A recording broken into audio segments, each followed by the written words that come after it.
yetu tunatengeneza designs. Sasa kuna hii design hii kama unavyoona, hii na yenyewe hii ni 2 bedroom inside, ina vyumba viwili ndani, jiko na dining. Sasa baada ya kutengeneza kama kawaida, tunataka tuione kwenye mazingira ya uhalisia na chati anatutengenezea hii hapa. Unaka design kalipo poa. Hii ndio design, ni mazingira ya uhalisia kanakuwa namna hii. Kako good. Jakaekea taa lakini chati amekaekea. Unaona? Aka ka design kana vyumba viwili ndani. Unaona? Unapata zako kana vyumba viwili ndani. Kana jiko, kana dining. Kana mita 7 kwa mita 9. Imagine.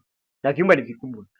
Kana mita 7 kwa mita 9 na vyumba vinaweza vikabeba 6 kwa 6.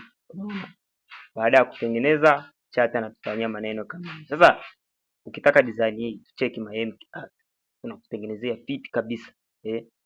Thamani yake tunakutumia design kama hizi. Vinyumba viportable vizuri. Unaona karibu. Alafu rangi ni white. Taa za kutosha. Kumbuka na taa tumefunga mfumo umeme ndani. Ushindwe wewe tu. Thamani yake tunayo na inatembea kwa Tanzania shillings 30,000. Unachukua zako ramani. Thamani yake tunayo. Make it beautiful like this. Unaona? Hidden roof. 2 bedroom inside. Vyumba viwili ndani. Iko fit kabisa fit. Lakini madirisha yake yanakuja ni Japanese style. Unaona madirisha yake? Madirisha yake ni Japanese style. Okay? Thank you. Tutakutana kwenye design nyingine.